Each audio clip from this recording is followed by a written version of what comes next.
every revolution or every political movement or any kind of change, and having someone, okay, CIA, which is fucking for you to call me CIA when you know I'm not.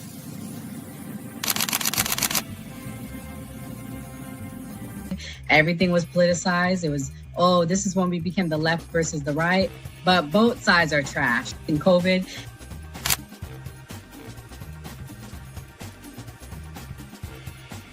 his own thing. So it seems to be that money's the issue, that like we're using money and that's how politics is being pushed. Because now we've seen what someone does when they use their own money and it doesn't seem to be a solution. So I feel like we take money out of politics, we'll have a much better political system.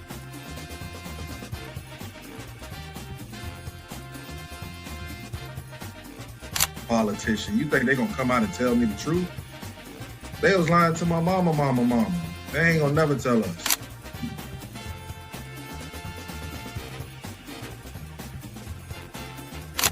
So everybody, we look at certain things just because, oh, this happens in the hood or we see this every day.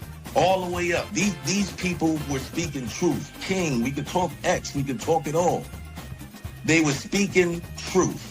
What's going on in anyone's mind, but let's take it as a given that Gray's argument is true, that the argument to not have ID is that it would be discriminatory versus certain socioeconomic brackets or something. It's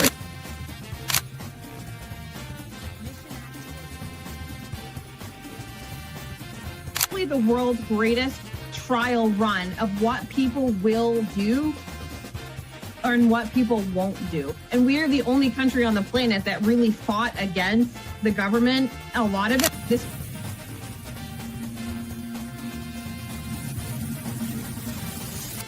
you focus on 80-20 issues. I'm looking at the Epstein issue as we have 80% of the information we need to prosecute these people that actually did anything, but you're focusing on the 20% trying to take down Donald Trump, which you're never going to get. So I'm going to keep sitting here with a smug-ass face on every single day. I'll explain. Good question. I'll give you the answer. The Republican Party constantly talks about transgenders and transgender surgery to minors.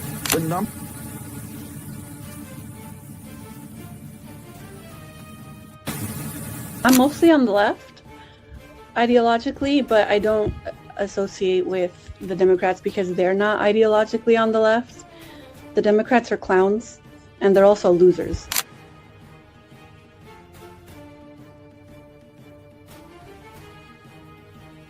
About to be any engaging conversation. It's not about to be any discourse about different political ideologies, what works and what doesn't. If that is the outcome, right? For example, I'm not gonna go and just put myself in the middle of a KKK rally. Verify me, not fucking Fed. They always do this. I'll say this, right? And they did the same thing to Nick. We've seen the video. They'll call people who are genuine and authentic Feds because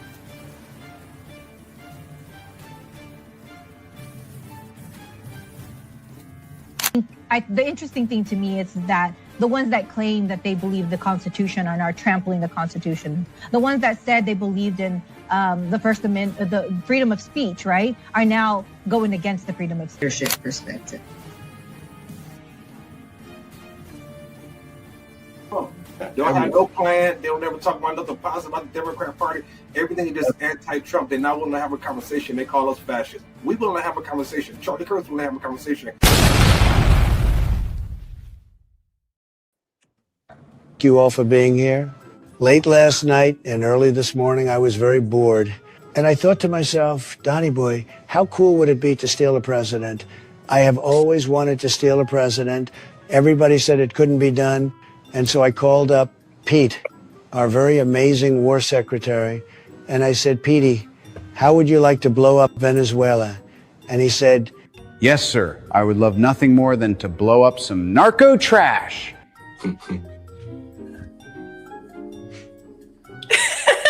And so our very strong and powerful military launched an operation, and we grabbed Mustache Maduro and his, frankly, very unimpressive wife so that he would be more miserable in jail and not be lonely. And we're going to put them on trial. We are shipping them to New York. as a little present to Kami Mamdani so he can see how we treat communists in America. No other military anywhere could have accomplished what we did. Just like when we obliterated the nuclear sites in Iran with Operation Midnight Hammer, and we really dropped the hammer on them. In the dead of night, we dropped some bombs and disabled the defenses. You know, the only bombs that Sleepy Joe dropped were in his pants, okay? It was not good. It was an embarrassment, frankly. But that's not how we do things anymore. Now, Venezuela doesn't have a leader, okay? So now I am the president of Venezuela also. I have always wanted to take over another country. So this is very exciting for me. And we're going to run it until such time that we can do a safe and proper transfer of power. And until then, we're going to send our very large oil companies in because there is a lot of oil infrastructure there that we built and was stolen from us like we were babies. And we're going to do something with that. Now, does anybody have any questions for me? Disclaimer. Yes, please. The views and opinions expressed on this panel show are those of the individual speakers and do not necessarily reflect the views or positions of this channel, its affiliates, sponsors, or production team.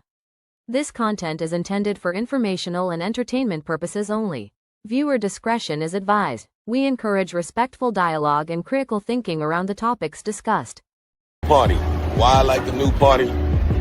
Number one, it's a group of people that's on a panel. We all have differences, but we all basically still come together at the end of the day. The new party for me is about unity. The new party for me is about educating people to the truth, letting people know what's been going on in our country. With that being said, shout out to the new party, man. We're going to keep it going with y'all.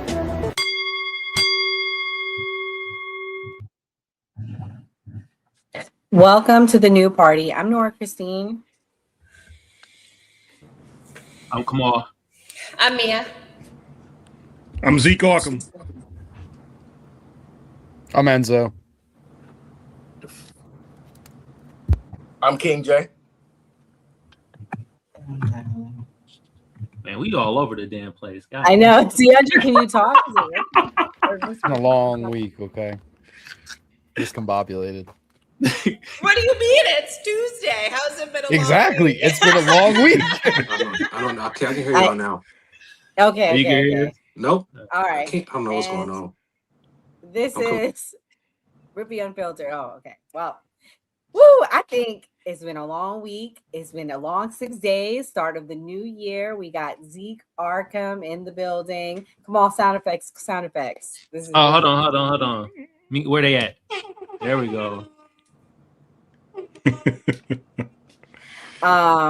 Zeke, thank you for coming to the new party. Let everybody know about your platform and where they can find you. What's up? So I'm actually on X. I get in trouble every day on X over at Zeke Arkham, ZeekArkham. I'm also on Instagram making videos, doing video commentary, same handle. I'm also on TikTok at Real Zeke Arkham because someone else took my name. So I had to put that I was the real Zeke Arkham, the genuine, unfiltered, 100% grade A, USDA, real beef, not that fake synthetic stuff, guy that you see in front of you. So yeah, that's me. And we're excited to have Zeke. Zeke makes really funny content. So please go give him a follow tonight. So it's going to be a good night. My So homeboy guys, Zeke. What up, homie? Yes. My man DeAndre Rippy, what's bro. up, brother? How you feeling, man? Good. Feeling good, man. Feeling good. Thanks for coming on, man. We appreciate it.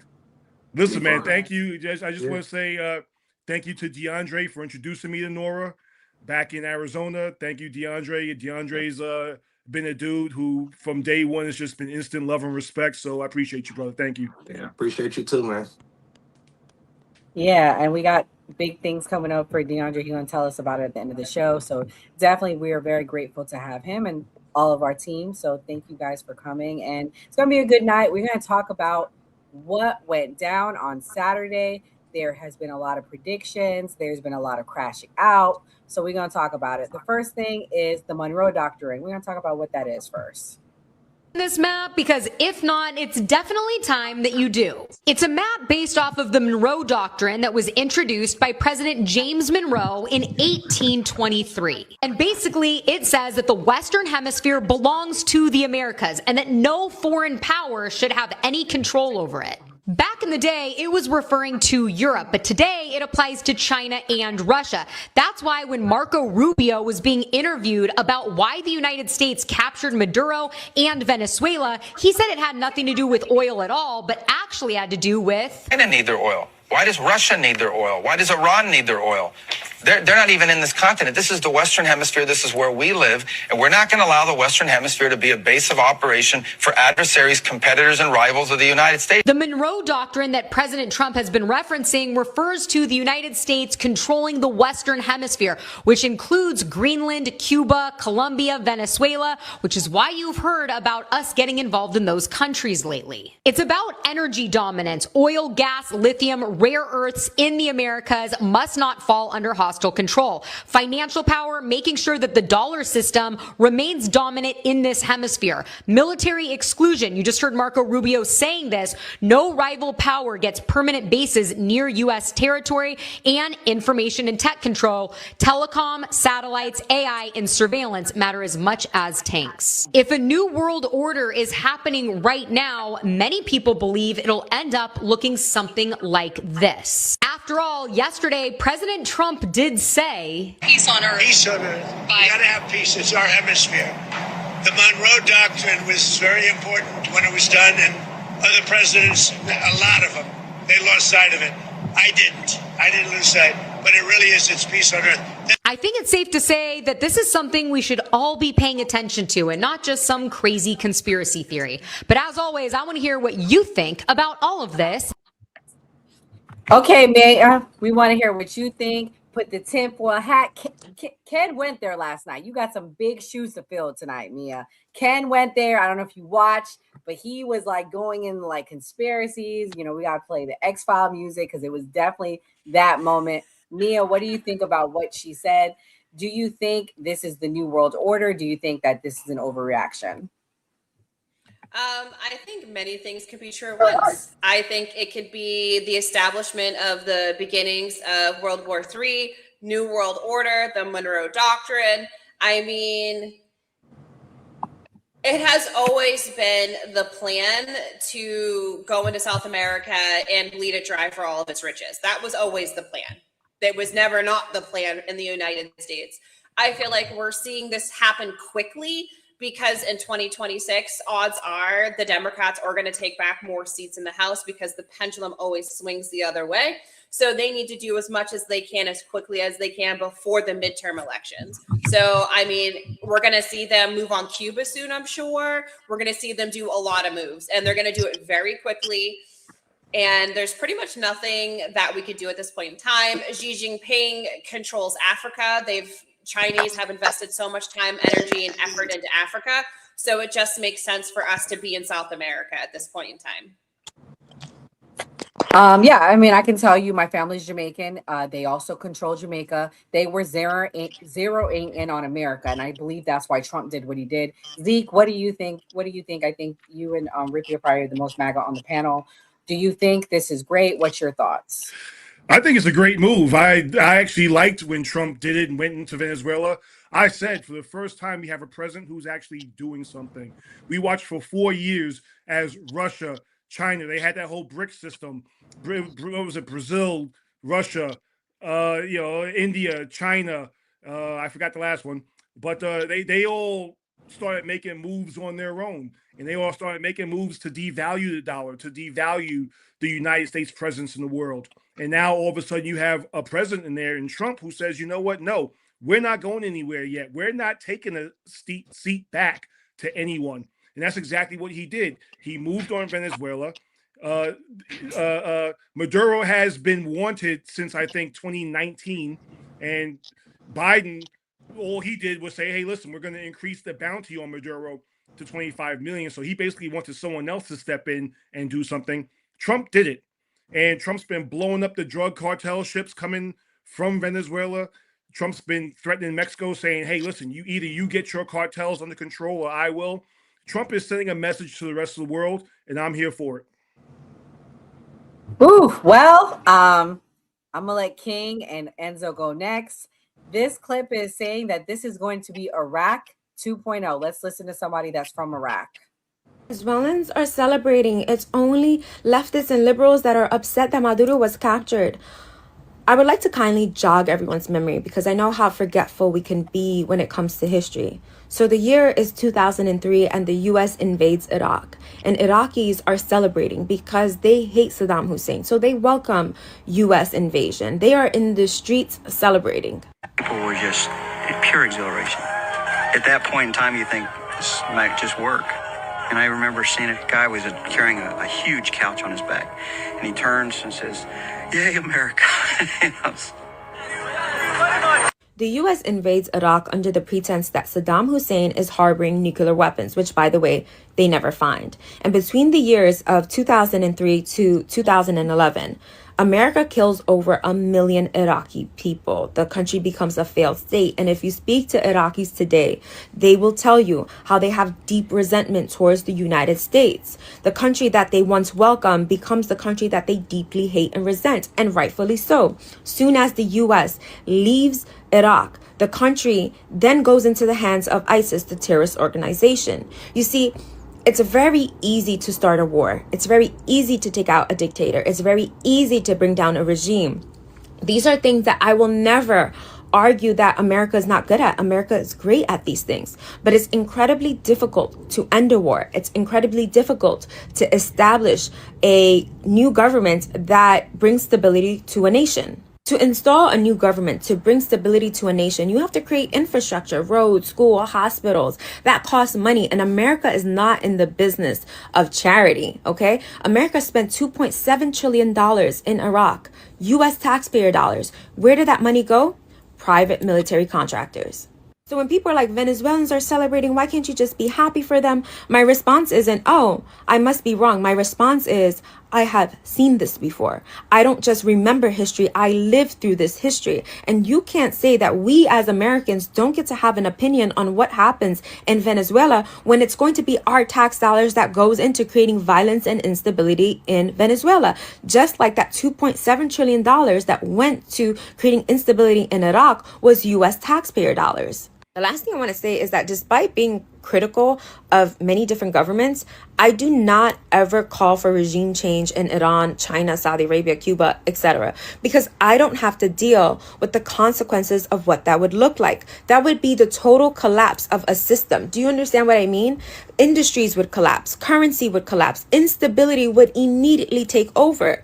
I don't know how people feel so comfortable talking about regime change, even if Okay, so where'd he go? Oh well, okay, I'm gonna go to Enzo next because King, I'm sure, has a lot to say.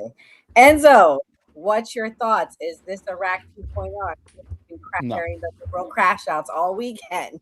No, I think it's absolutely insane to try to compare Venezuela to Iraq. Right. Exactly.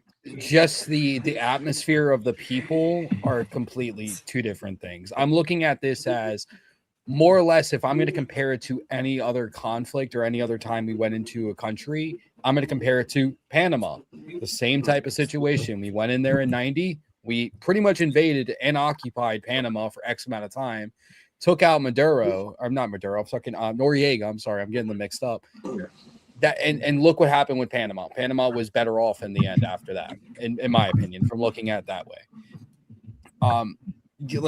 Like they said in the video, the only people that are crashing out about this are the liberals, are the Democrats, are the people that have never experienced socialism or an authoritarian regime in their entire life, which are the same group at the beginning of the year were screaming, "No kings, Trump's a dictator, but free the dictator, free the authoritarian, free the socialist." It's literally, it doesn't matter what Trump does at this point. They're going to find something to bitch about. Right. He could go arrest Putin right now, and they will say free Putin. Right. They will be at the courthouse, free Putin all day long. King, thank you for your service. As someone that actually might have to go if we go in, what do you think Is this Iraq 2.0 or is this hyperbole? First, I'll say this. I think it's good if the United States continues to establish and maintains its dominance over the Northern Hemisphere. I mean, that's just a part of being a country. Absolutely. Maduro was absolutely a dictator. But these are the issues that I have with the way that we done it. When we have people in Congress with us having checks and balances saying that they were not notified when it's supposed that's how our checks and balance system works, that's an issue for me. Because what happens when we get somebody in there, like we're looking at right now, like, okay, that was what was done right now. But what happens later on? And like it's easy for people to say, oh, this was great. But what happens later on when we have a president that does the same thing and they wage or do or send troops somewhere the people doesn't necessarily agree with? That's not your daughters, that's not your sons that you're sending out.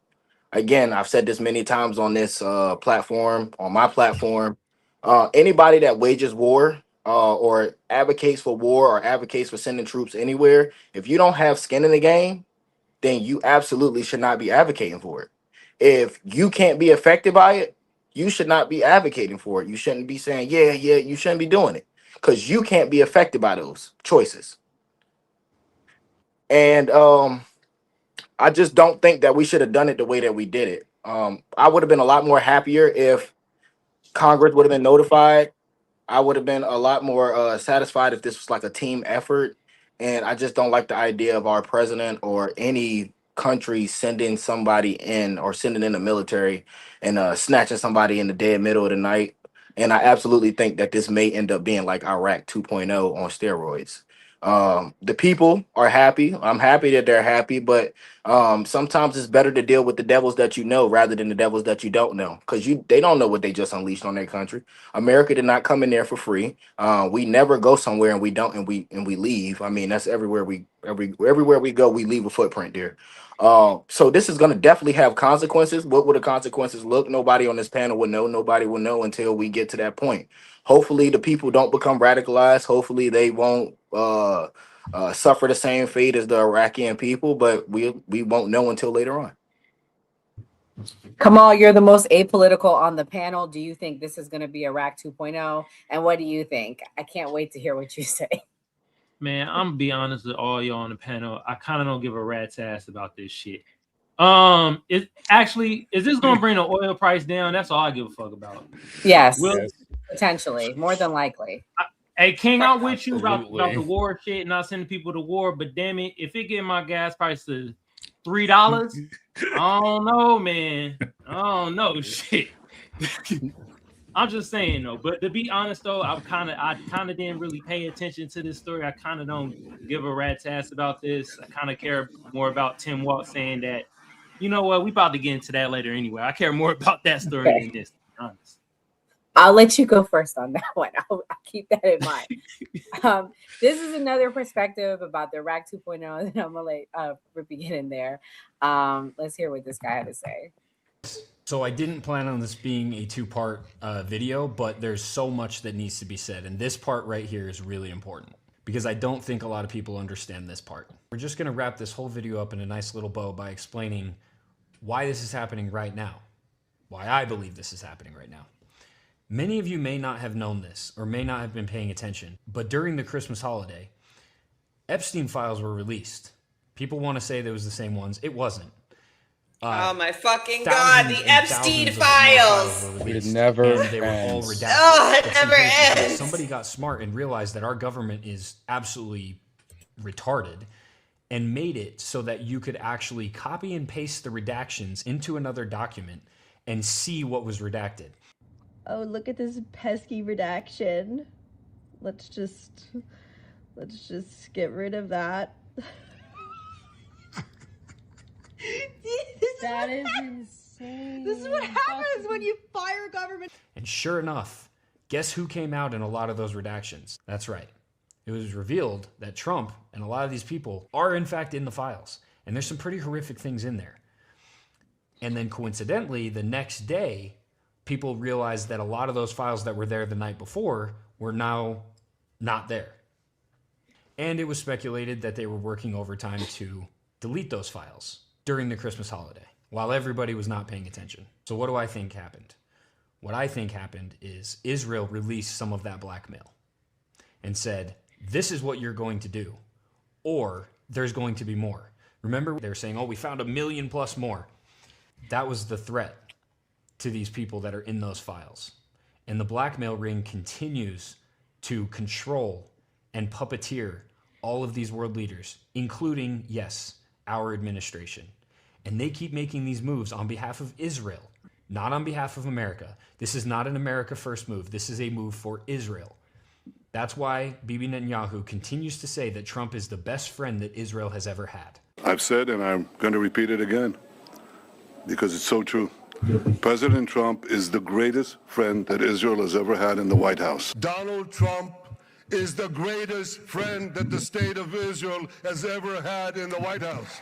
You are the greatest friend Israel has ever had in the White House. I have to say that I never had a friend, even close, a friend, as President Trump in the White House. We've never had a friend like President Trump in the White House. It's not even close. And have you seen Trump's demeanor when he says that? Donald Trump is the greatest friend that the state of Israel has ever had in the White House. You are the greatest friend Israel has ever had in the White House. I've never had a friend, even close, a friend, as President Trump in the White House. We've never had a friend like President Trump in the White House. It's not even close.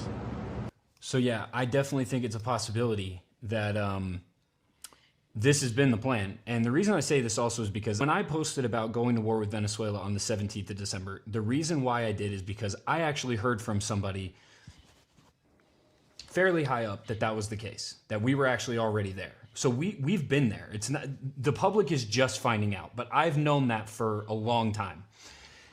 And so I think there's an absolute possibility that a plan was presented to Trump and Trump said, absolutely not. We're not going to do it.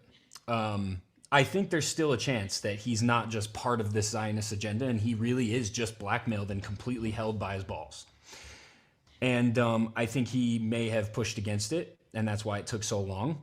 And as he was pushing against it, and as he was saying, and as he was refusing to bow down again and be the greatest friend to Israel in the White House, Israel decided to leak some of those files and decided to show them what they had and say, if we can show this to the public, imagine what else we have on you.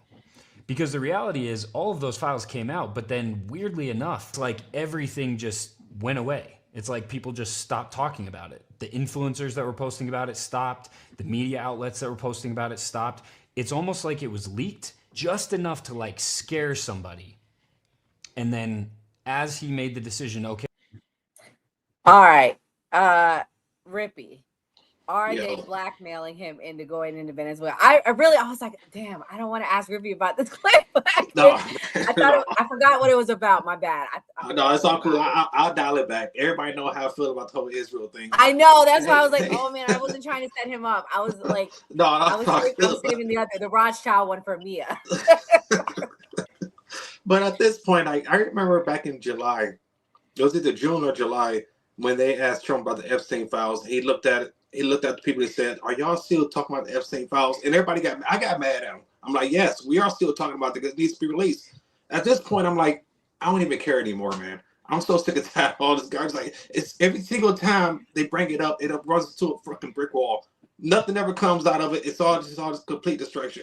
Maybe Trump has something on Bibi Netanyahu. Maybe he has something on Israel, because I think everybody in this call know how they can be. This is all in the art of the deal and in the art of war.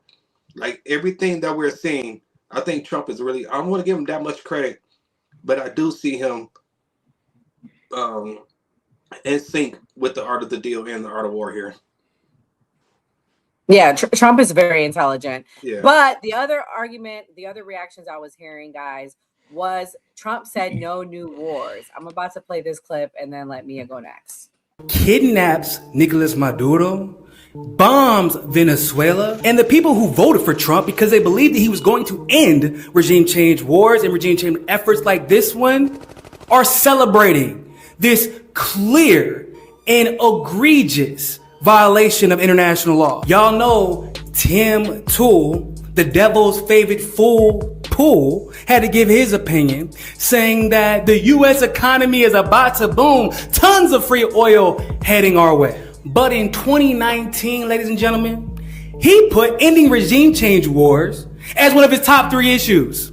And this is while Trump was still in power. Then you got this dumb bastard, Matt Walsh, who might hold the record for the worst opinions on X, saying that he's a reflexive non-interventionist, but then in the same post admits that he believes that America should just run the whole hemisphere and that we should be able to conquer whatever quote-unquote dictator we so choose.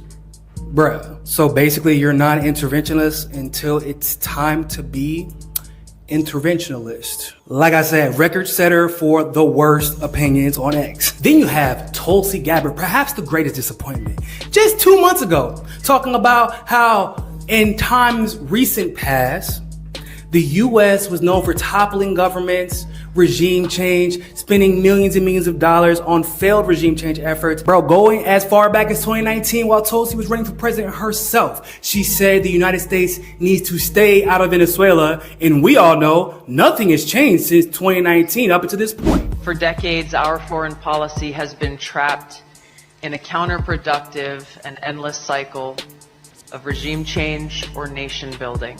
It was a one-size-fits-all approach of toppling regimes, trying to impose our system of governance on others, intervene in conflicts that were barely understood, and walk away with more enemies than allies. President Trump was elected by the American people to put an end to this.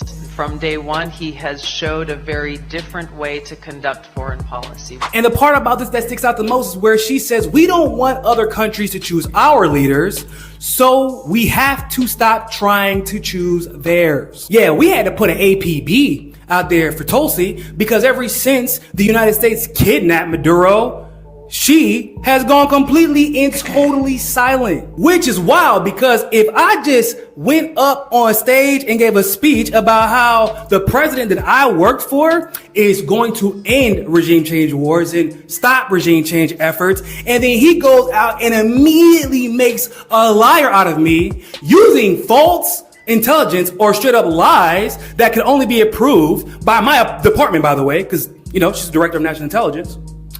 I would be the first one to stand up and be like, hey, bro, stop making a liar out of me. Stop making a fool out of me. But instead. Okay, Mia. So what's your thoughts? They said no new wars. They said no regime change. What's up with the backtrack? Do you think this is a backtrack or you think we had to pivot due to the way the world is right now? I think it's just a Donald Trump thing. Honestly, I think he enjoys the spotlight. I think he wants all eyes on him, and I think he just doesn't care. It's super easy when your sons and daughters and granddaughters and grandsons don't have to fight wars. It's easy when you're removed. I mean, he's part of a different class of people. I mean, my son's 15. In a couple years, if we get into World War III, whose son's getting drafted? Not Donald Trump's grandkids. I mean, you know what I mean? It's going to be my son that has to go. So, I mean, it's super easy to want to make these moves, but when you're so far removed from the situation, you don't care. And like, yeah, I mean, is Maduro crappy?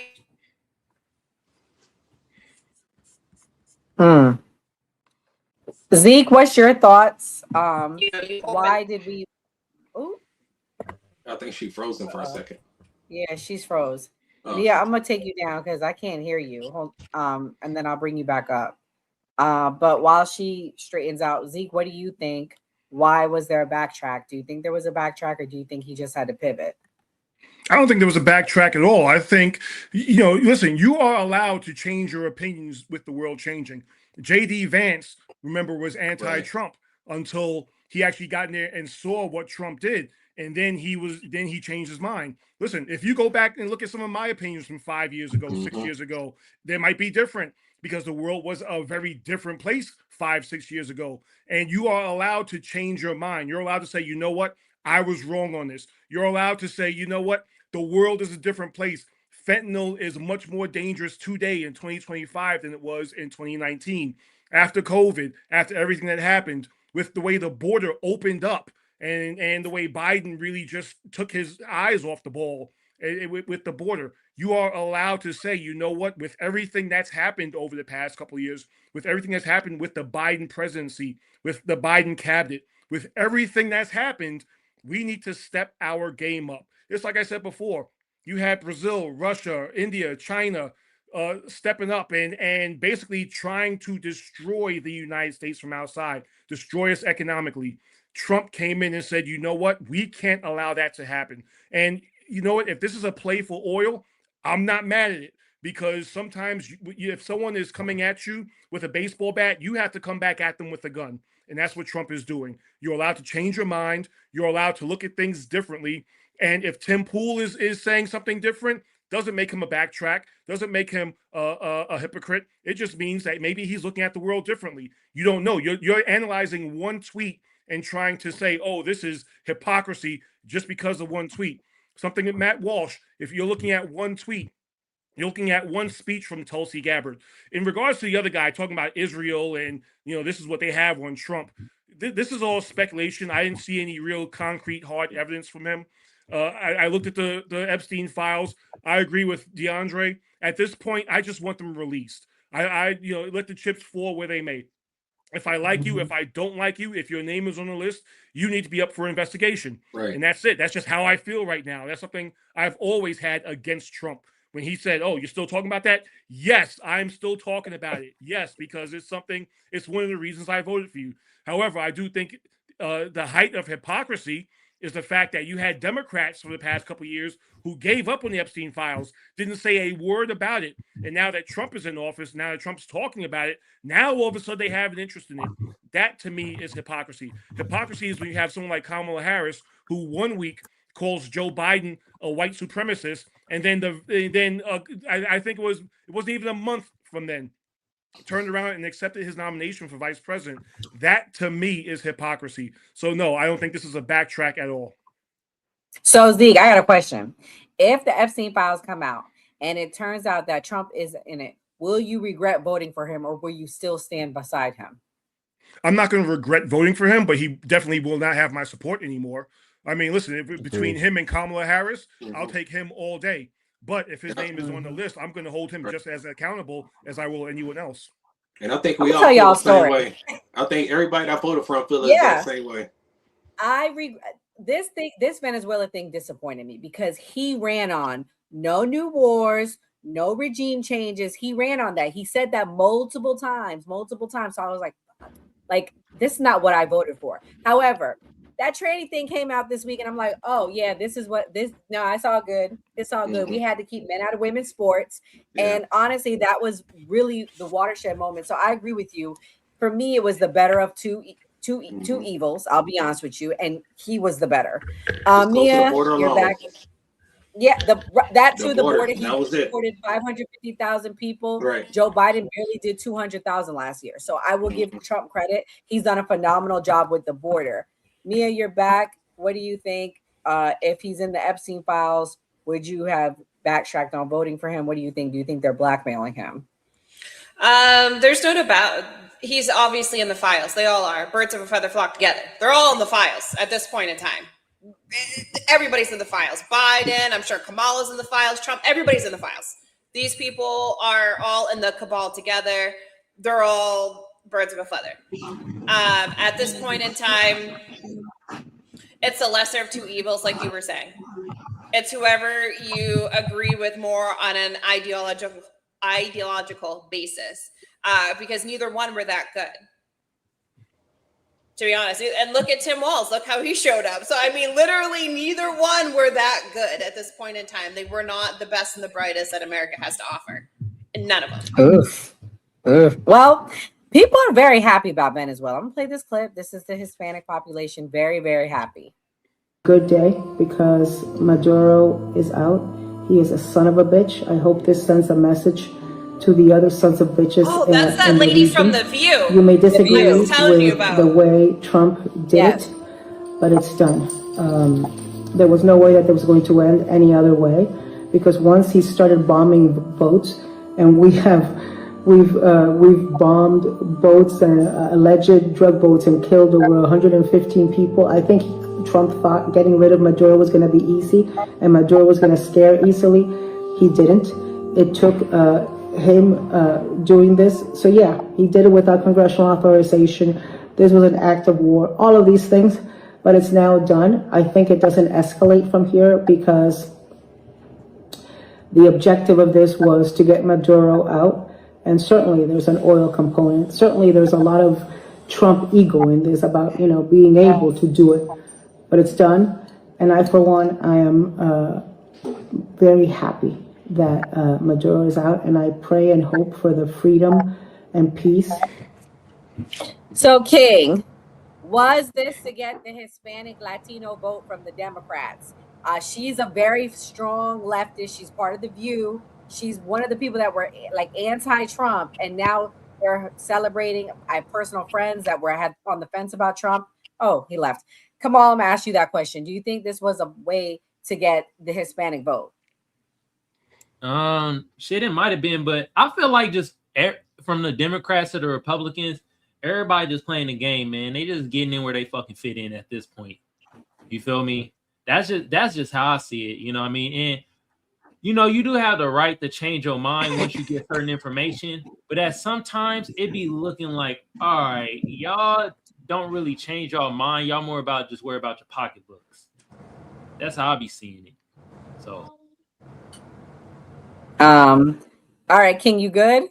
Yeah, I'm good. I don't know what's going on today. We just having all types of technical difficulties. Right. I know. It's a struggle. It's a struggle today.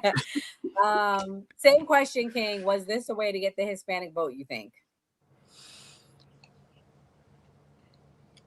I think it's a yes and no. I think it's a yes or no. And the reason why I say a yes or no, because you have a portion of the population that is absolutely disgusted at what has been going on so far as deportation. And then you have the Hispanic group that's particularly like in Florida, when you talk about the Cubans and stuff like that, that are absolutely, head over heels for stuff like this. So I think it's a yes or no question when you ask that, because it just depends on who you're asking and what issues are core to who they are and what they feel at this current moment. I mean, if I ask somebody that recently just had some family that they really, really care about deported, do you think I don't think they're going to care about what's going on in Venezuela right now. But if you ask some people that have fled from that area because of what's going on, they're probably ecstatic, head over heels, happy about what's going on. So I don't think I don't think it's helped, but I don't think it has damaged either, if that answers the question. I can tell you for a fact, I have friends that have people deported from Venezuela, and this has changed their view of Trump. This has pushed them in a more positive view of Trump. They literally just had family deported last year, the end of last year, and now they're like, oh yeah, I'm back. Trump is great. I'm happy. They're overlooking it because they want to be able to visit that family. Me too. Yeah, you heard the same thing. Yeah, because at the end of the day, it's not to get like he already has the Hispanic support. I mean, the two main things that he ran on, and the reason why people's main issue last year was immigration and the economy, and he still got the 50% of the Hispanic men to vote for him, and it's constantly keep going up. At the end of the day, he already has the Hispanic support, and they love it. I have friends from Venezuela. I have friends that live in Venezuela right now that are extremely happy about this stuff. So I don't think it's to get the Hispanic vote because he already has it. And I'm just going to disagree with Mia for 1 second and say Trump was the best person to run, and I think he's doing a fantastic job. He's a hell of a candidate. He's a hell of a president. The best first year in presidential history, in my opinion. I think only time will tell with that, though. I think with the elections, I think the people get to speak about how they feel, and just across the board when we talk about elections, it don't seem like the people are too happy about what's going on when we talk about historic wins for Democrats. And 2026 in November is going to be a very interesting time for both parties, because then then we both get to see how the people truly feel, and if they really support what this president has been doing, then the Republicans will have no problems with retaining their majority in both houses, in both chambers. I agree. I feel like that's when we're going to see the real results on how Americans feel. That's a great point. And then the final topic on this, were there really drugs? Were there really drugs? Let's watch. To really take a moment and dissect what took place this morning in Venezuela. What interest do American citizens have in a regime change in a foreign nation when the United States is in need of liberation from a corrupt deep state government? What interest do we have in Venezuela? Besides oil and the interest of a Zionist-controlled government, because that's what we're all currently living under. This has nothing to do with drugs being manufactured and transported into the United States from Venezuela. 95%, if not more, of the drugs that come into the United States come from Mexico. How do I know this? Because friends I used to have that used to push large amounts of dope used to get their drugs from the cartel. The trust Nothing me, bro. ever I came know. Trust me, bro. from Mexico. So besides the fact that President Trump is lying to us yet again, It's always the trust me, trying bro. to make it seem like our Privilege right operation through in the Venezuela was to stop the flow of fentanyl, when the true problem of fentanyl is actually from China. I don't know if you guys know, but Chinese have been sent into Mexico for over a decade now, teaching Mexican drug cartels how to properly manufacture and cook fentanyl. You can be pro-Trump and pro-military industrial complex and pro-regime change all you want to, but you're really just chanting on your own demise. Venezuela is not the only country in South America that's gonna have a regime change. And you can bookmark this video. Colombia is next. And they're gonna try to blame the manufacturing of cocaine that comes from Colombia, when the real reason of regime change in Colombia is gonna have everything to do with the fact that they want a region that is dominated by Zionists. When you have members of the Rothschild family Okay, I didn't want all that. I just Hold on. wanted the Can I drug say part. something before anybody go? I don't know about y'all, but I hated that motherfucker's hat, man. That shit was distracting, man. That shit was trash. God damn. I hated the whole swinging back and forth in the background, making me dizzy. I hated the fact that he said everything except for ideal fentanyl from Venezuela. I got the vibe. He was the friend. He's the friend. He's the friend. But anyways, Yeah, exactly. Privileged white dude with a necktie never did nothing. He never slang dope. He probably bought from a dude who slang dope and said that's his boy. Right. right. And so this was the number one topic on that show we had that day when we replayed the show. Got really good numbers. We had people calling in. Are there drugs coming from Venezuela or are they coming from Mexico? That's what you and Skeptic got into it about that day. Listen, there are drugs that are coming from Venezuela. It's not the majority of it. The most of it does come from Mexico. There's no dispute in that. The biggest thing with this is that everybody keeps missing, right? It's about oil and drugs, oil and drugs, oil and drugs. What about everything else that the United States did on Saturday? Taking out what was the one island there that Hezbollah was using for training? Showing that Chinese and Russian SAM sites and their equipment that they had there that is state of the art doesn't fucking work. Literally laying the proverbial dick on the table and saying, America is back. Come fuck with us. Taking pretty much half of the world's reserve in oil, crippling China as well as Russia, because China wants to invade Taiwan by 2027. They're building their navy up. How are they going to do that? And how are they going to challenge America if they're not getting the oil from Venezuela? Not relying on OPEC anymore because we have the oil reserves. We can dictate the price. We're not at the mercy of them like we were under Joe Biden, where they just raised the prices when they wanted to, when they stopped production when they wanted to. There's so many more factors that go into this. Yes, it is literally crippling other countries' ways to support Iran, China, as well as Russia without directly going to war with them. If you want to look at it this way, that's how I've been doing it. Look at it this way: this is pretty much the Cold War 2.0, where we're fighting communism by doing soft war and little proxy wars around the world without going to direct conflict with these countries, bringing them to their knees. So yes, they started it by going in after the drugs, and that was the pretext to start everything. And now that I've been looking into it more, talking to more people about what's going on and looking into the reports, this all makes sense. And I don't disagree with any of it. I don't.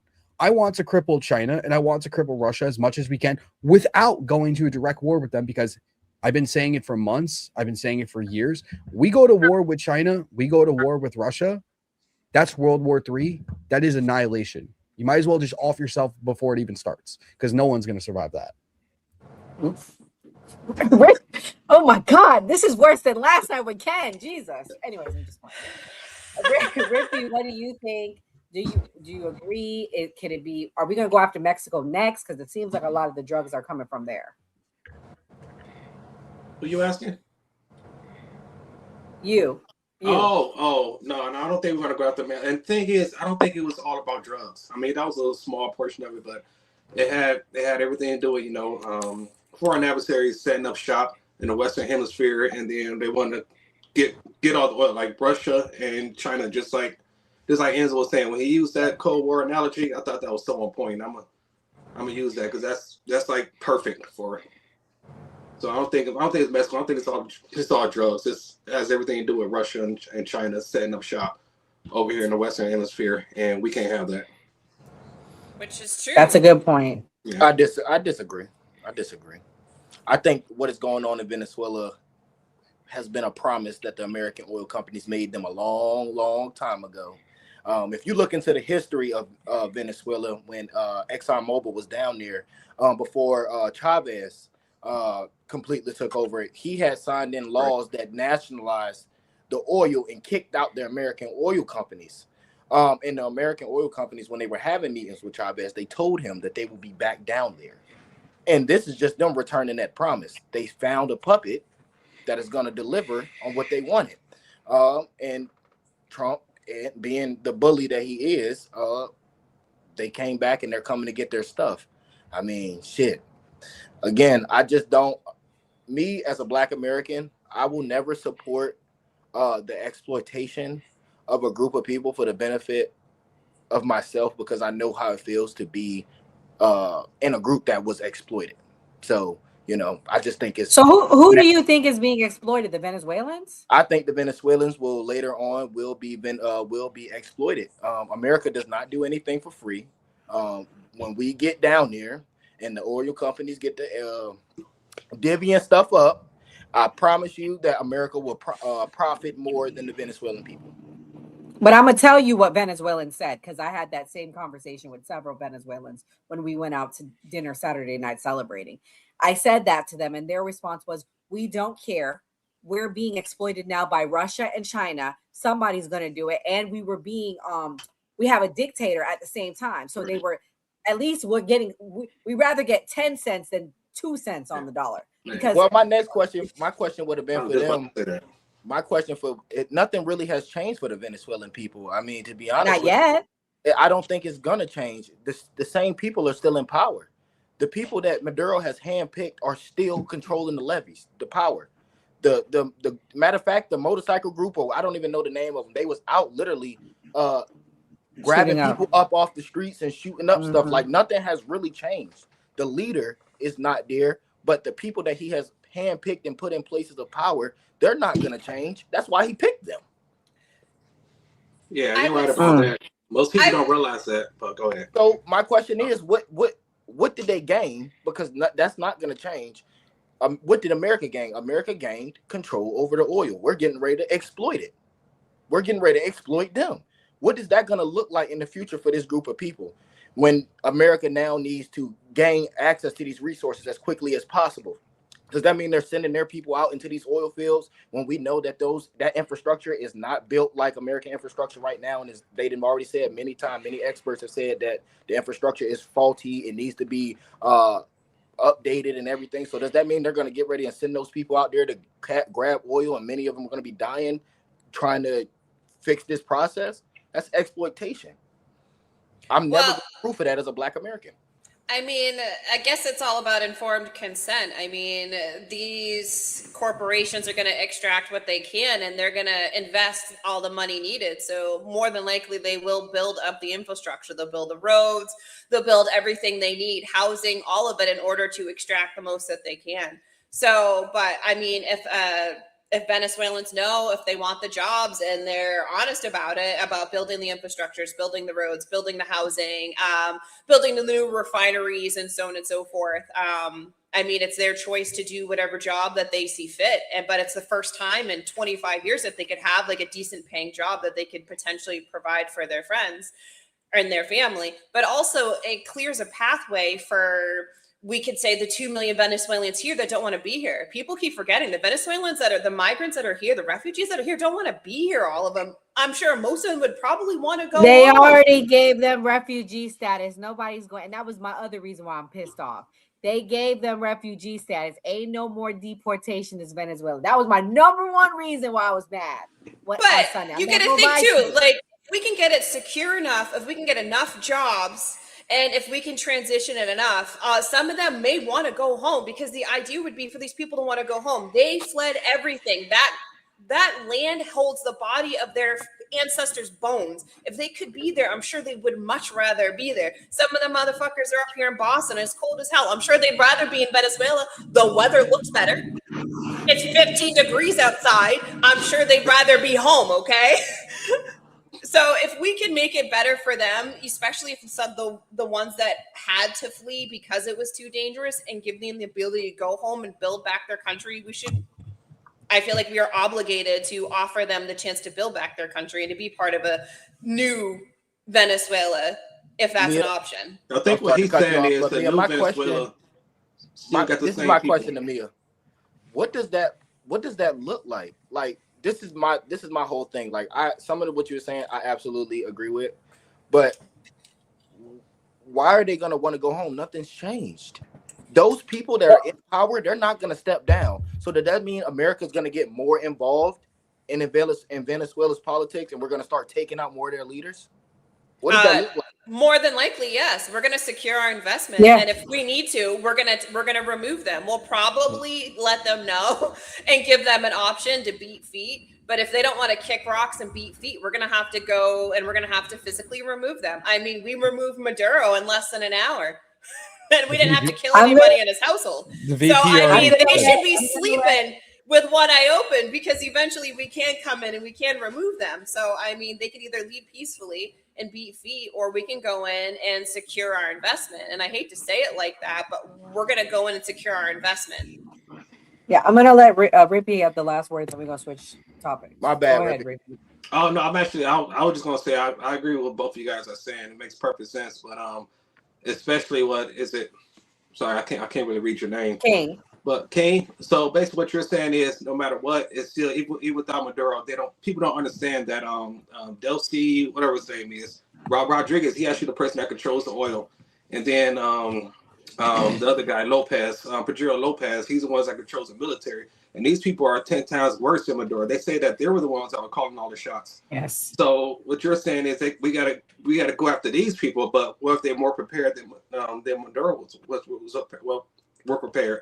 And Absolutely. What Mia is saying is maybe they'll be willing to negotiate, because they sleep with one eye open and they're afraid that the U.S. military will come in and just conquer everything. So I think you guys both saying the same thing with the same outcome in mind. Absolutely. Yeah, and they got the first lady pretty good, so I'm pretty sure ain't nobody want to get beat up like that. Yeah, I heard she's like, I have. Hold up, they beat her up. Yes, she's visibly bruised, I'm hearing. She And probably fought back. Yo, she was like, She fought back. I don't have a picture. I wish I did, but that's what. Nah, they ain't I beat have. that lady up. I don't believe that. They ain't They beat whooped that her lady Okay, up. well then, why did she say That's a her little ribs are wild. bruised? They did. I don't know. I think she fought back. I have a think she was like, question. "Fuck this! You ain't gonna take me out my nice home. We gonna fight." That's what I think. Listen, Or Delta maybe some Force girls said jumped these. her. Delta Force said these hands are ready to E for everybody. That's what they said. Or maybe she got in the jail cell. Literally. Who knows? Maybe Wow. I don't know. Maybe they already beat her up. I don't know. But she was asking for medical attention when she was at the courthouse that day. So you think she fought back Maybe she against them? flipped. You think she was fighting back?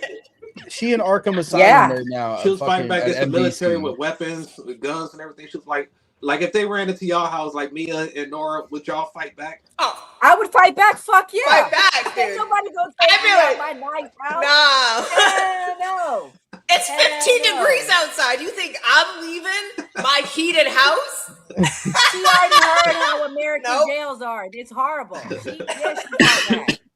Or she probably thought they was gonna off them. I'm actually surprised they're Okay, yeah. alive. I'm gonna be real with you because I have a question I'm not for gonna lie. Kamal. Same. I definitely agree with that. I have a question for Kamal. How much do you think Nike paid the Trump administration to have him in Nike Tech and for them to post it on social media to get hundreds of millions of views? How much money do you think Nike paid Wait a that minute. administration Trump- to be like, bro, put Trump him was some in Nike Tech? Nah, Maduro. Maduro. They had him in. They had him in. It's Nike like they were Tech. doing Bro, the clip. head to toe, Nike Tech. Right. For real? Hold on, Yeah. man. Let me check the Nike stock. Let me see if that shit went up. You feel me? Maybe. Damn. He got the shades on. He got the Nike Tech, bro. He went through like 4 outfit changes. They got pictures of him. They're literally out there doing like a photo shoot with the guy. Like every hour, I kept seeing a new picture. I gotta see this.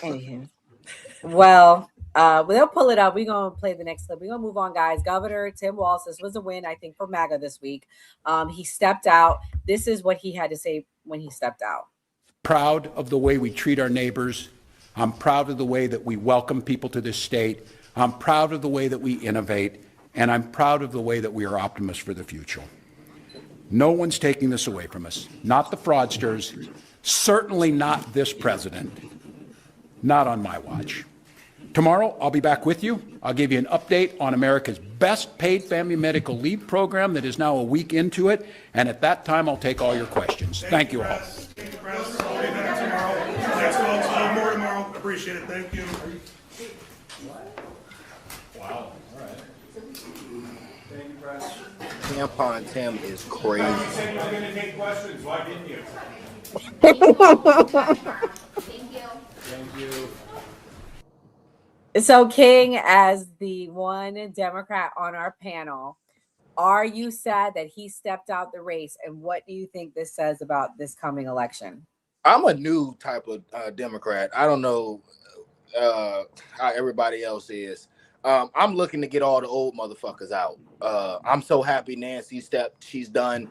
I don't want to. I want to see everybody over the age of 60 need to go. They need to go. This is we need more progressive, because what I don't like, I guess, is that this group, the older group of Democrats, they want to work with Republicans. They want to talk. I want a group of fucking Democrats that don't want to talk. When we get the power, run with the motherfucking ball. Do what we sent you to do. That's all I want to see. I want to see actions get done. That older group, they want to work. They want to talk. They want to goddamn be bipartisan. I don't know how many times Republicans got to show you what them grabbing power and having all the power, that they don't need your damn help, that they don't want your help, that they don't want to talk to you.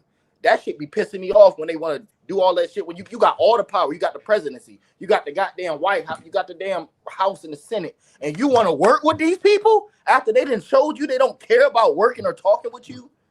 Y'all literally had to damn near hold everybody's money hostage so we could get a small promise.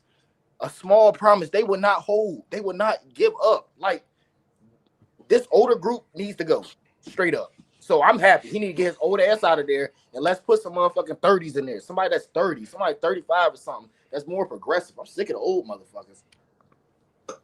Kamal, you said this is the one topic you're excited to talk about. Do you share the same sentiments as King? Were you happy to see Timmy go? I know you've been fired up about the Somalis. Yeah, I gotta reiterate, I'm apolitical. Second of all, King, man, don't let Roland Martin hear that shit, bro. He gonna be on your ass about that.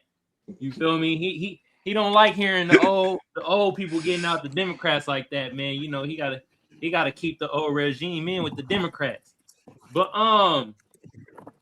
you got that other clip. I'm waiting for the other clip when Tim Walz. What other clip? Where he compared the Somalian fraud shit to white supremacy. Oh no! Can you send me that? Find Oh, that, you know, and then I'll what? Look for that. Okay, Yeah, hold find on. that. I'm gonna move on to Zeke real quick. Yeah, let me find that I have real quick. a clip from his daughter. She did an interview this week, coincidentally. Why do you think he stepped out? And then I'll tell you what she said. We'll play what she said. You probably can't see walking down the hallway no damn more.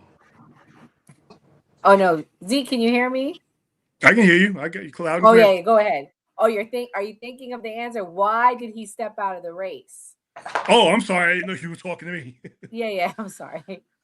No, I think he stepped out of the race because he knew what was coming. We all saw the writing on the wall. We all saw Nick Shirley's expose. Nick Shirley came in and basically made him look very bad. And the only thing he could say was, oh, this is white supremacy, because it was a white reporter, a 21-year-old kid with an iPhone and a YouTube channel. And these were Somalians who appear to be black. Ask any Somalian, they won't say they're black, but they appear to be black or brown or whatever, or they're black when it is beneficial for them. But this was bad. This is billions of dollars of taxpayer money, my money, your money, federal money, the money from people who live in Minnesota. This is billions of dollars of their money going towards open and clear fraud. If the buck stops at the top, then this is all Tim Walz's fault. The only question I have is how much was he involved in it? Did he knowingly give these people money like this so that he could set them up or get kickbacks or whatever it was? Or is he just asleep at the wheel? How much is Ilhan Omar into it? How much are all the other, Amy Klobuchar, all the other Minnesota politicians involved in it? This is how much is Obama involved in it? Because this, he directly put all the Somalians in Minnesota like this. So my question is, Clinton too. So it turns into, how far up does this go? And Tim Walz was embarrassed and humiliated and exposed by someone who basically just decided to wake up one day and let me just go and expose this guy and see how it goes. And he's heading off to California now, which is why you have Gavin Newsom, who's already trying to play offense now and clean up his mess. So he saw the writing on the wall. I think there's going to be jail time involved. I think there's going to be trials. I think there's going to be a whole lot of scrutiny into what's exactly going on in Minnesota, and I'm welcome to it. I want to see it all. I actually do agree with King, where I think that most politicians on both sides are completely out of touch with the country. When you have politicians, when you have these elected officials who you almost can't blame them because you have people who keep voting for them, but when you have these elected officials who are blacking out in the middle of an interview, or can't stay awake for a hearing, or can't make their way down the hallway, or you look at them and your grandparents are their age. My granddad's gonna be 93 at the end of this month, and he's just about the same age as some of these people who are representing us. It's not good. Absolute power corrupts absolutely. So if they're not going to vote term limits in for themselves. So it's up to us as we the people to say, hey, listen, you have served enough. You're out of touch with the common American. You don't know how much a gallon of milk costs. So we're going to vote you out. It's on us to institute term limits. I agree. Clarifying question. The money that this was during COVID, right? Was this all during COVID? The money that was stolen from the Somalians, or was it a mixture? No, it's been it was a mixture. It's a mixture. Yeah, and also just so you guys know, they have audits where they went to the daycare with children there. So my question is, this is bigger than the Somalis. This has to do like on a higher level, because how were they passing the audits? Because I looked and I read the audits myself. But I'm gonna play Kamal's clip. Oh, but to your point, they are not Arab. I don't even know what they are. They're like Indo something, because my father is like, I don't know why you guys understand, like, allow these people to scam you. Everybody knows Somalis are scammers. Side note. Let me play this. Generalize people. We shouldn't This generalize. is what happens when your own No, we're going to government wages war generalize. They're against you. scammers. This is what happens when they target communities for their own benefit. This is what happens when they scapegoat. And this is what happens when they no longer hide the idea of white supremacy. When you hear the Vice President of the United States talk about now white people won't have to apologize for being white. That's never happened once in my whole damn life. And I think everybody in this room knows what they're doing. So we're here today to say enough of this. We're here today to stand that Minnesota will protect their neighbors. So absolutely. Okay, You don't have Kamal. to apologize for being white in this country. You got all the power. Kamal, should we not generalize them? What do you, I mean, I'm just 90% of Somalis, and this is fact. I argued with someone. I'm like, no, you're wrong. 90% are on welfare. I'm not making that up. That's a fucking fact. You can go look it up. I'm sorry. It's true. So, It is. Kamal, should we generalize them? What do you think? Yep. Generalizations is the way of the world, and I do be generalizing them big head motherfuckers. How you got all that cranium and can't get away with the scam? Have some kids in that motherfucker. Have your own kids in there. Shit. Like, you know, but let's get on Tim Walz. First of all, this is shit I'll be talking about. Stop using our Black American plight to pass y'all fucking agenda. Okay? First of all, a lot of them Somalians, like Zeke said, don't even consider themselves black. All right? I have anecdotal stories of that. I got social media stories of that. Okay? They don't consider themselves black at all. Unless a crime is happening. Then they like, yeah, we all black. Like Ian Omar did. I'm tired of that shit, y'all. And Tim Walz, don't use that white supremacy shit now. Nah, F all that. Nah. Because of Somalians and a couple of your cronies got caught up with fraud and shit. And let me say allegedly, you feel me? I don't want y'all to get Tasha Cade and shit, you know? But did y'all hear there's another judge?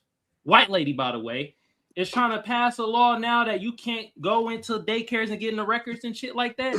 Did y'all hear about that?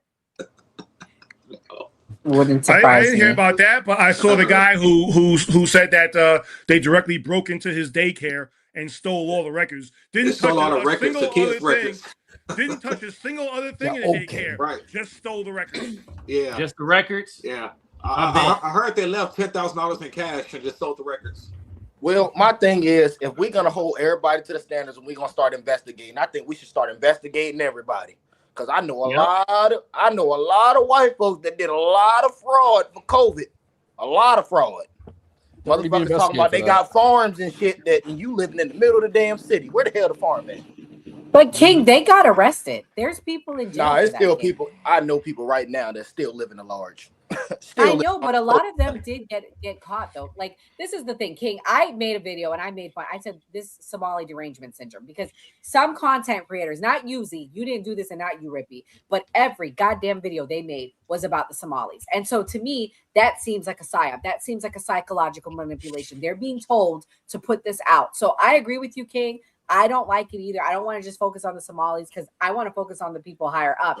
And the pressure that Rippy, Zeke, other MAGA creators put is why I think Walz stepped out. If they didn't put that pressure on him, he would have remained in the race. I want his ass to go on anyway. He's too damn old. When you can't walk down the hallway by yourself, you need to know. There's more to Tim Walz. This is just the beginning of it. I mean, Tim Walz he's super problematic anyways. I mean, what he's done in Minnesota is probably as close to collective socialism we have in the United States. I mean, you can vote without even needing an ID now. You can literally vouch for people to vote. So when we say illegals are voting, we're not lying. Minnesota is a prime example of one person, one Minnesotan with a Minnesota ID can vouch for up to 8 other individuals who do not have to show proof of residency or ID. They vouch and they can vote. 8, one person, one Minnesotan for 8 people. So all you would need is what, 1,000 Somalians, and they can vouch for up to another 8 people per person. We're talking about thousands of votes that could be potentially illegally cast.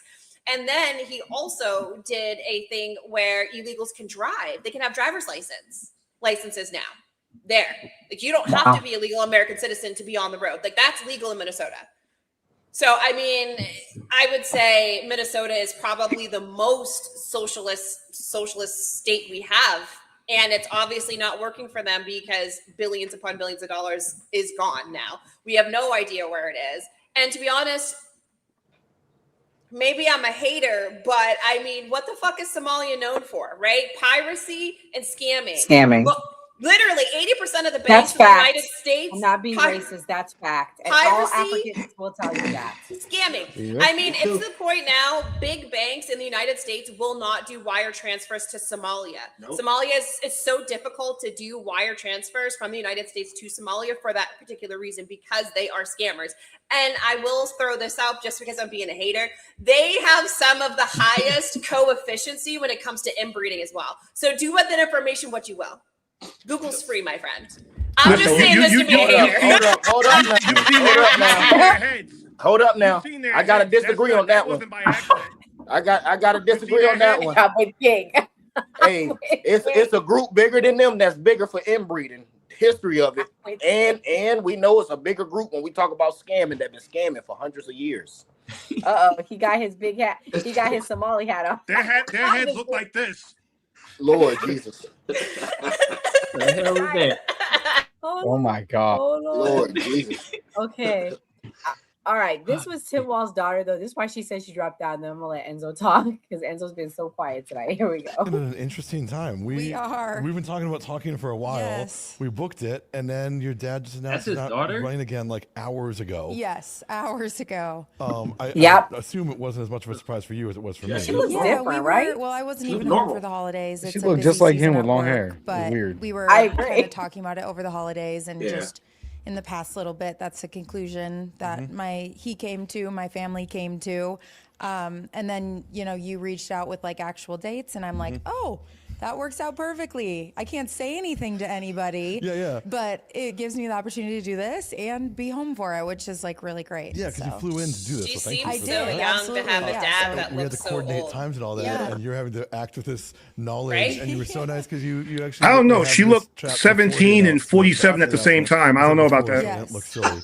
Yeah, she looks rough. It leads me to a question I wasn't meaning to ask, but it's I think a really interesting one. Is like every politician who's ever announced that they're not going to do it anymore always says, after long talks to my family, and then you never actually hear from the family. Yeah. And- Well, the family's here. We kind of had this same thing in August, I think, was when he first initially announced to run again. It was reported before that he was really waffling about whether he was going to or not. Yeah. Ultimately decided to. Yes, and I think like that's probably pretty accurate. And when he made the decision to, like, our mindset was, we're all in on this. We're going to do whatever we need to do. Like, say whatever, do the whole thing. We were in it. We've done it before. We're going to do it again. Yeah. And then I think just with things rapidly changing in the past, month or so, I think my dad kind of started questioning it. And I think, I don't want to speak for him, but I think when things started getting Who really said intense that? for me. I don't like, know. on my That's kind of social messed media, up. and then Wild. people even saying things like to Gus and stuff.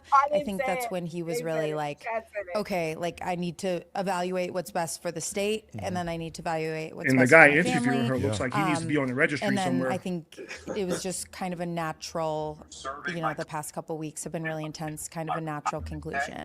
And by the way, they also said Okay, so Enzo, what's your thoughts? Is she full of it, or is it a family decision? I'm not worried. Because I've been target on your back. I've been Hold on, I hear an echo, y'all. Yeah. So, this entire family is complete bullshit. The real issue with Tim Walz that gets pushed to the side a lot is everybody focuses on the Somalian fraud, but we don't focus on what happened to Melissa Hortman and Vance Bolter's manifesto that he wrote, and said that if Vance doesn't play along, his family's going to get hurt. That Tim Walz wanted him to unalive this person, that person, so he can run for a Senate seat. He's stepping down. Amy Klobuchar is going to run for governor in the state of Minnesota. and you have all this Somalian fraud all getting uncovered all around the same time. I just think it's a little fishy. I really do. I really think Vance Bolter was not manic when he wrote that quote unquote manifesto, that the FBI caught up to him before anybody else could catch up to him. And that's why we have the manifesto. That's why we have him in custody. And that's why no one's really talking about it, because everyone wants to talk about the Somalian fraud, not Tim Walz himself. There's a lot of holes in this story. And I'm pretty sure Tim Walz got subpoenaed to testify in front of Congress for this entire Somalian fraud. They're going to find out, because Melissa Hortman was one of the key people who was against, in the state legislative, against that one bill that actually gave money to all these programs. Once you start connecting the dots, it doesn't really seem like a conspiracy theory anymore. It literally says, this is probably what the fuck happened, and nobody wants to focus on it. Yes, the Somalians are the ones who are committing the fraud in the state. His daughter's completely going out there, because when has any other daughter or any family member, like they said, came out and spoke about their father stepping down or their mother stepping down, not rerunning? Never heard that in my entire life. And a pre-planned interview, Enzo. Don't forget that part. That's a they good had this point. interview planned for weeks. Hey. Come on, I'm not a fucking rocket scientist pointing this stuff out. I don't understand why everyone's like, oh my God, this is fucking crazy, blah, blah. And then you have people on the left. I'm on TikTok all day long. Oh, you guys need to stop making fun of Tim Walz, calling him a retard, this and that. It's really getting to his family. Don't act like one. Don't act like one then. Straight up. Like what? It's offensive. You guys got to stop saying. We're in 2026. Are we still playing this PC correct game where I need to speak correctly about everything, a little thing, when I'm the same generation that was raised on Family Guy and South Park, said the most offensive shit to everybody and nobody gave a fuck? Now everybody's in their fifis. Come on now. How about as many times we called a Nazi? We can call him a retard. Exactly. Nazi, white supremacists, all this stuff. We can call. He called us all white supremacists. He called Nick Shirley white supremacists. Like, you can't get away with that stuff. If you a retard, you act like a retard. You're a retard. Exactly. And my biggest thing, like, stop making fun of this guy. This is the same guy who was on the VP stage, who was almost the vice president of the United States, who said, I became friends with school shooters. I don't give a shit that was a gaffe. There are plenty of gaffes out there. How did you put 2 and 2 together and come up with that? I really need to know. Rippy, what's your thoughts? Do you think this was pre-planned, or you think that, it's family, or do you think he's just scared about the Somali fraud catching up to him? I think it's not just a Somali fraud; it's everything else that's attached to him. He needs to get out of the limelight, and honestly, in my opinion, it's a smart move on his part. That's the only smart thing that he's done. But his handler has probably set him up with that. But his daughter interview, I'm very suspect about that too, because I didn't even think about it until Enzo just brought it up. Like, where did this stuff come from? Why this? Well, obviously already planned long before the Somalia stuff happened. So I don't trust anything that they're up to. I'm to the point where I think that she's just an actress. She might not even be his daughter. Oof. No, damn, we going there, Rippy? That's Tim Walz with long hair. Daughter, god damn. I don't trust none of it, man. Well, that we did a deep dive. So shout out to everybody that's subscribed to our channel. If you've been with us since the beginning, we did a deep dive about Tim Walz. And it was a lot of suspect things when Kamala announced him. I said this was a bad pick. But now that he's stepping out, this is our final clip of the night. Amy Klobuchar is stepping in, and this is what she had to say. In Minnesota, we have the biggest Somali population in the country, and we are proud of that community. A few years ago, at the height of the angry rhetoric, a Somali American family of 4 went out to dinner right here in Minnesota. This guy walked by, he looked down at them and said, "You 4 go home. You go home to where you came from." And the little girl looked up at her mom, and she said, "Mom, I don't want to go home. You said we could eat out for dinner tonight. I don't want to eat dinner at home." You think of the innocent words of that little girl. She only knows one home, and that's our state. She only knows one home, and that's the United States of America. So we can all react to that clip. Who writes this shit? That's what I want to know. Who wrote this shit? I don't know. I don't know. It might be the same group of people that's writing Trump shit. Ooh. He just be freestyling. He ain't writing shit. Yeah, he do be freestyling shit. I don't think it might be freestyling, but I don't know. It might not be freestyling because it looked like he be struggling to read sometimes. Hold on, y'all. Who is that white lady? I don't know who even that is. Who? Amy Klobuchar? She's running. She's the senator. She's one of the senators for the state, and she's going to be we anticipate taking Tim Walz's place for the Democratic nomination. She got 3 more years, and she's going to be too damn old, too. Yeah. Yeah. And so, Zeke, as our guest, thank you so much for coming. What did you think of the new party, and what's your closing thoughts? Are you muted, bro? Muted. There you go. You should be good now. Oh yeah, you muted me. Thanks for having me. Because there was like a kickback or something. Sorry. Yeah. Oh well, happens. Like I said, thanks for having me. Thanks for having me on this panel. I definitely appreciate the respectful and informed and educated opinions going back and forth. I like speaking with people who don't share my point of view necessarily, because it just I don't believe anyone should be in an echo chamber. I think we should all be able to allow others to speak and allow ourselves to just be indoctrinated, except for Mia from Boston, just because I'm a New Yorker and we got the whole New York-Boston rivalry going on. So okay, New York in the house. Big Philly over here. Listen, go Eagles. I'm a big Eagles fan. So there you go. Go Eagles. Yes.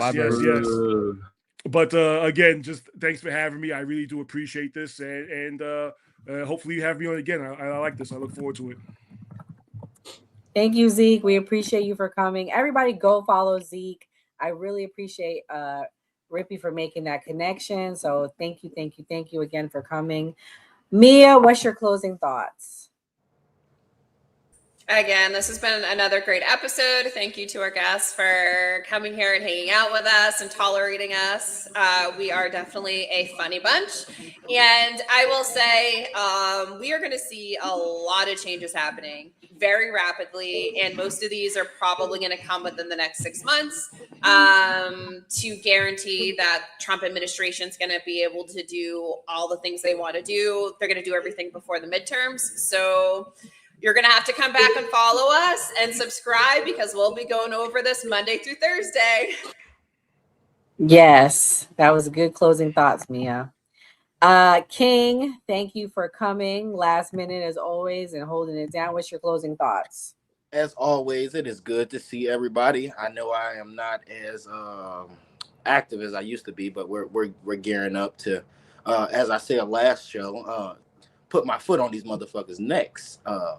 Exactly what I came to do. But it was a great show. Quite frankly, this was actually one of my favorite episodes.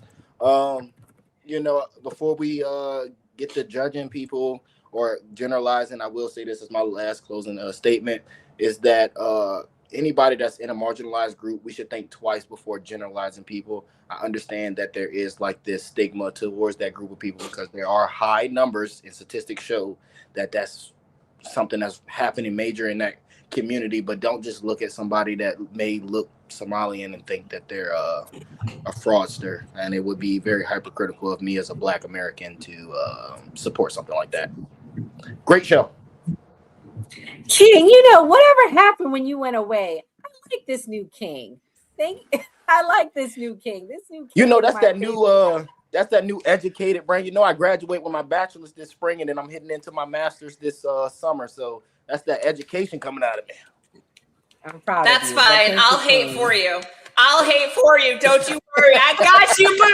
I got you. You just give me a little wink and I'll hate for you. We'll do the jokes for you. Enzo, what's your closing thoughts? So my closing thoughts were this was a good episode. See, as we went over a bunch of topics tonight, from Venezuela to Tim Walz, there's a lot more than just a story. And I think everybody should go read into all these things to find the real reasons why, instead of just seeing a headline saying, oh, it's Somalian fraud, or it's just drugs and oil. No, you guys need to look into things more. That's what a lot of people do. And that's what I've been doing recently, is looking into all these things, because I don't believe what the headlines are saying. When it comes down to the midterms and everything like that, we're finding out more fraud in these states for Medicare. We're finding out duplicate ballots in certain states for the 2020 election as well as the 2024 election. The Democrats' approval rating is 18%. If you guys think there's a shot in hell that you guys are going to win a legitimate midterms, you're sadly mistaken. I don't understand how anybody still votes for the Democratic Party with them literally lying to your guys' faces. So we need to look at elections a lot more seriously now, with all the new information that's coming out that we've been saying for years that there's fraud. So with that being said, it's going to be a fun 26. Oof. And so they said the blue wave is coming in the chat. The blue 18%. the blue wave is already here. The No, blue it's wave not. is already here. We are winning, and we are winning offices that we have not won for Lord. years. Oh Lord. Oh man. Okay. Which one? Miami? Yeah, Miami. That's it. Just not Miami. We got Miami. hold up. Just take the S off of There were state positions in Pennsylvania that Arizona. Democrats haven't won in decades. Rural racist Pennsylvania. Matter of fact, Zeke, you from up that area, you know Pennsylvania is a pretty racist area when you talk about upstate. I'm a New Yorker, man. I'm a New Yorker. I only thing I know about Pennsylvania, is the team. We talk about I'll tell you all areas. about Pennsylvania. My son's father's from Pennsylvania. He said that he hates the Democrats. He said they destroyed Philly. He said that any black person that continues to vote for the Democrats should get their head checked. And he's a foundational Black American Satanist. So I don't know.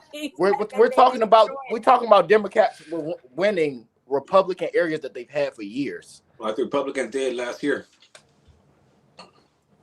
You're not winning on a much that. massive scale. It's like a blue spit, not even a blue puddle at this point. Exactly. Lord. Like it's a blue piss drop. Yeah. Rippy, are you still going on the show this week? Because I looked. Yeah. So not this week. We're talking about going next week, but Thursday I'm going to be on the New Black America, and it's going to be me, Andre Williams, Kermit JC, and Lala Andrews, and we're going to be debating reparation. So tune in to that. It's called the New Black America. My final thought: another great show. It's always fun. It's always hilarious. I hear my wife in the next room. She's laughing. She's cracking up at some like just our interaction. And I appreciate the podcast. I will say, don't look at everything at surface level. Like whenever something comes out, I'm not the first one to put out a video, put out content on it. I have to do a deep dive, because whatever they put in our faces, I know it's something else that's much bigger. So always go deeper and don't just stay at surface level. That's my final thought. Yeah, shout out to Rippy. Thank you so much. Hey, Mr. Rippy, you about to go on the panel with Andre Williams, talk about reparations. Oh, Thursday. And also about Sotomayor. Ask about Tommy. Oh man, you know what, Tommy? I gotta tell you about Tommy today, but it's gonna be we're gonna be debating with Austin off script. Austin, I love him. That's my buddy. Yeah. So me, Andre Williams, Carmen JC, and Lala Andrews and Austin off script on Thursday at 4:00 Eastern time. New party. New Black? What's it America. called? New Black America. New Black It's a new podcast that it just started. Oh, got it. Okay. Yeah. He was on debating Tommy Sotomayor today. Good time. Oh dang, I missed that. Okay, I'm watching that. I sent you the link. You did? You guys the link. Yes. Oh, I'm definitely go watch back that. and watch that, please. Man, I love Tommy. Yeah, well, Kamal, what's your closing thoughts? Well, shout out to everybody on the panel. You feel me? Shout out to Zeke. Appreciate you coming on, bruh. You feel me? Y'all go follow everybody on the panel. Everybody got them on TikTok. They on YouTube. From the new party, I got them pinned to the top of my chat on my YouTube. Follow the new party. Hit the notification bell. On my end, if you want to follow me, Kamal Johnson Network. Hit the notification bell so you know when I go live. I appreciate everybody in the chat. Y'all was real. Y'all was good in the chat today. Y'all wasn't talking too much shit, except for that one dweeb Matrix dickhead. He kept talking shit about me. I kept like, all right, bro, if you want the attention, man, you're like, this guy doesn't let this guy talk. I'll stop talking when your mom stops selling puss. So I'm gonna be talking for a while right now. Anyway, the Venezuelan stuff, I ain't gonna lie. I'm paying attention to it, but I don't care that much of it, if that makes sense. But I am paying attention to it and what's going on and what's happening with that. You feel me? I do have a funny story about Venezuelan. I remember one time I was listening to a Tariq Nasheed broadcast, and this woman called Venezuelans. Wow. Shout out to that woman. Anyway, we also talked about Tim Watts. He I would say allegedly is in with the scamming with the Somalians, like allegedly Eon Omar and all that good jazz, you feel me? And like Enzo said, it's a lot of more dirty deeds with Tim Watts that we ain't been really paying attention to. We've been paying attention to more of the big cranium people doing the Michael Jordan, the fraud and the shit. Hey, I ain't gonna lie, man. My Somalian people, if y'all on code, shout out to y'all. But the rest of y'all, and it's quite a bit of y'all not really on code with black folks. And most of the time, y'all say y'all ain't even black. So fight your own battles, hold your own nuts. Y'all got this. Y'all say y'all know how to combat racism more than us black Americans. We too lazy to do it. But back to Tim Watts. I dare you use fucking white supremacy to try to get your goddamn point across us a Somalian fraud stuff. Y'all need to stop it, man. I feel like Tim Watts doing that about to do the same thing that them folks did to Word Woke. They about to rearrange white supremacy, y'all. God damn. Anyway, I'm about to get out of here. I'm getting hungry. Had a long day at work. Shit, I guess we all had a long week, and it's only Tuesday. Yeah. I got much more to say. Oh man, okay. Well, shout out to Zeke Arkham again. Thank you so much for coming. Please go follow him. Shout out to Mr. Rippey on Filter. He will be on a new podcast, so make sure you guys go check it out. Shout out to the entire team. Thank you guys so much for supporting us. We will be starting up our lunchtime show, so be on the lookout for that. And I'll be starting up a morning news show, so be on the lookout for that as well. God bless, good night, and stay safe.